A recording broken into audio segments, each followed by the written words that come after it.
Ces bruits de sabots rythment le quotidien de Modou Diouf. Ce jeune sérère de 25 ans est arrivé en 2000 dans la capitale. Modou avait alors 15 ans. Contrairement à beaucoup de ruraux, s'installer à Dakar n'a jamais été un rêve pour lui. S'il avait eu le choix, Modou n'aurait jamais mis les pieds dans cette ville. C'est pour ne pas s'engouffrer dans la pauvreté qu'il a fait l'exode rural. Il lui fallait trouver un travail pour avoir des revenus financiers et aider ses parents restés au village.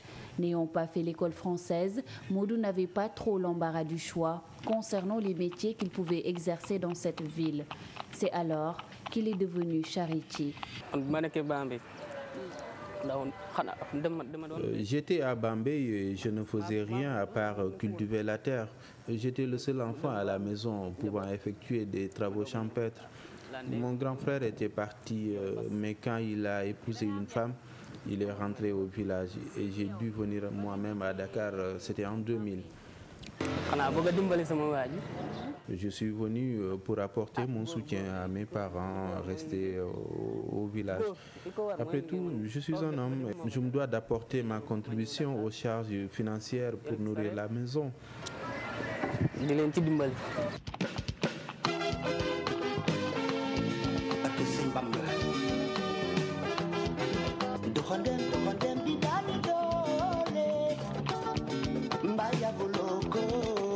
Ne croyez surtout pas que son métier l'enchante. Conduire une charrette n'est pas une partie de plaisir pour Modou, mais à défaut de ce que l'on veut, on se contente de ce que l'on a. Et c'est ce que Modou fait, du moins pour l'instant, car confesse-t-il, il ne compte pas rester à vie charretier. Dès que les conditions seront réunies, Modou quittera Dakar, cette ville qu'il ne porte pas dans son cœur, cette ville où selon lui, le mal est omniprésent. Si l'on y prend garde, il est très facile de tomber dans les travers du banditisme et de la délinquance à Dakar. Modou dresse un tableau peu reluisant de la capitale sénégalaise. C'est pas bon de vivre à Dakar, ce n'est pas une bonne ville. D'après ce que j'ai constaté, vraiment, ce n'est pas un endroit fréquentable. Une bonne personne peut difficilement habiter à Dakar. Il y a trop de mauvaises personnes ici. Si tu étais destiné à devenir une mauvaise personne, une fois à Dakar, tu t'enfonces davantage dans le mauvais chemin. Dakar est très mauvaise. Ici, beaucoup de gens ne travaillent pas et ne veulent rien faire. Ils ne veulent pas faire d'efforts. Pourtant, ils veulent tout le temps être bien sapés et avoir de l'argent avec eux. Donc, pour satisfaire leurs envies, ils sont même obligés de voler parfois. Si tu fréquentes ce genre de personnes, elles peuvent t'influencer facilement. Ce qui est agréable au village, c'est que tu manges, tu dors et tu bois sans débourser un sou. Tu côtoies aussi ta famille. Tout cela est source de paix. Et cela, on ne peut presque pas le trouver à Dakar.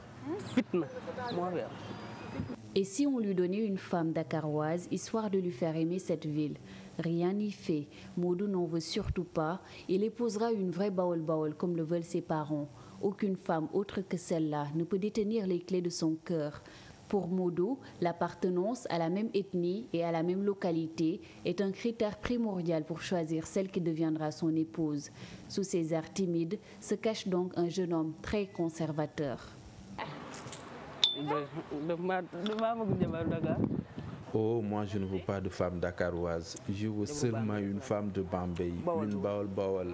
Mes parents ne seront même pas d'accord si je voulais épouser une femme d'ici. Je suis né à Bambey et c'est là-bas où je compte me trouver une femme.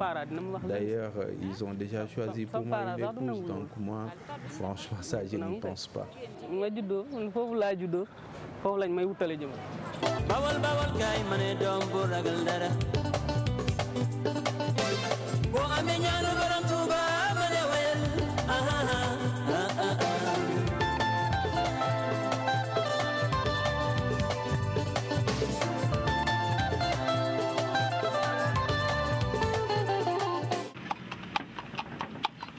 Pour accomplir son rêve de retour définitif à la terre natale, il lui faudra travailler encore un moment. Modou sait que la réussite est au bout de l'effort. Mieux encore, il sait qu'après l'effort, il y aura forcément le réconfort. Ainsi, tous les jours, ce jeune homme attelle son cheval qu'il prénomme affectueusement Moussa. Moussa parce que son ami et frère lui a demandé de lui donner le même prénom que lui. Moussa, le cheval, est donc en même temps le compagnon et l'outil de travail de Modou. C'est pour cette quincaillerie que Modou Diouf et Moussa travaillent. Ils sont chargés de livrer les marchandises achetées par les clients. C'est mon patron qui m'a donné le cheval et la charrette. Il me paye chaque mois et c'est moi qui ai en charge le cheval et la charrette.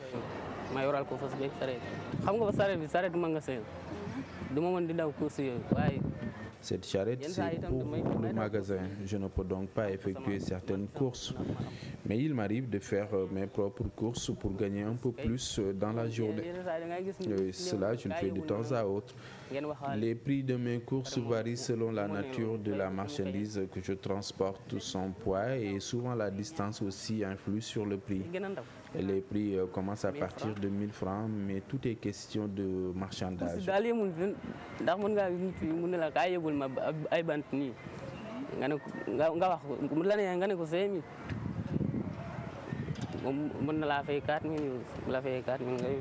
Tous les jours, les deux compagnons se disputent la route avec les automobilistes. Conduire une charrette à Dakar n'est pas une sinécure. Il y a très souvent des embouteillages. Et si la charrette est trop chargée, le cheval le supportera difficilement. En plus, il faut composer avec la nervosité, voire l'agressivité de certains conducteurs de voitures. Ce n'est pas facile de conduire une charrette à Dakar. Par accident, nous pouvons endommager des voitures. Souvent, lorsque nous conduisons sur la route, des automobilistes s'énervent contre nous. Ils nous disent de dégager. Mais c'est à nous de garder notre sang-froid. Égare à un charretier s'il égratigne, ne serait-ce qu'un tout petit peu le véhicule d'une personne. Modou a bien compris la leçon. Un jour, sa charrette avait heurté le véhicule d'une dame. Ce jour, j'avais tellement peur. Je déchargeais du ciment après avoir fini. Le cheval a fait des pas en arrière. Au même moment, une femme conduisait sa voiture. Le cheval a heurté le véhicule. Et la femme est sortie de son véhicule et a exigé que je la dédommage. Je lui ai dit que je regrettais et qu'elle me pardonne. Elle était intransigeante. Elle a appelé son mari par un téléphone portable. Moi, j'ai appelé Hassan, mon patron. Le mari a dit que je devais payer car j'avais heurté la voiture de son épouse et qu'il n'y avait rien à faire, il fallait payer. Il nous a dit de ramener la voiture au garage pour la réparer. Heureusement pour nous, les tauliers qui se trouvaient de l'autre côté, ce sont des amis de mon patron Asri. Et ce sont eux qui ont réparé la voiture, et cela gratuitement.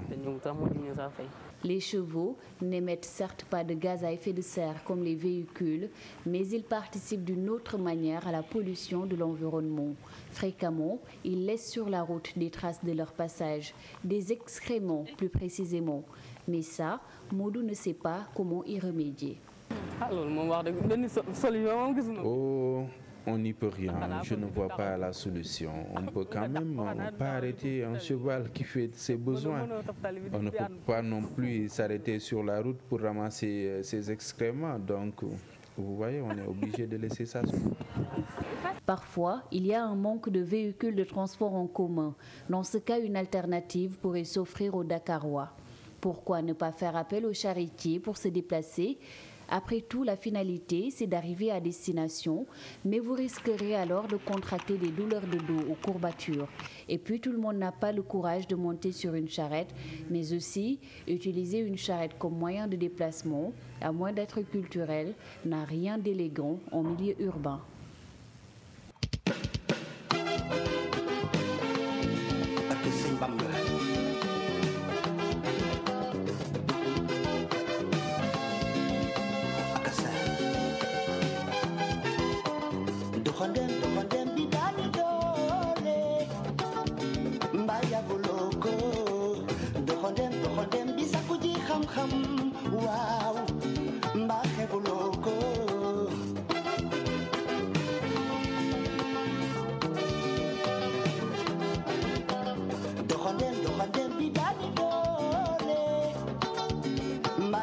go.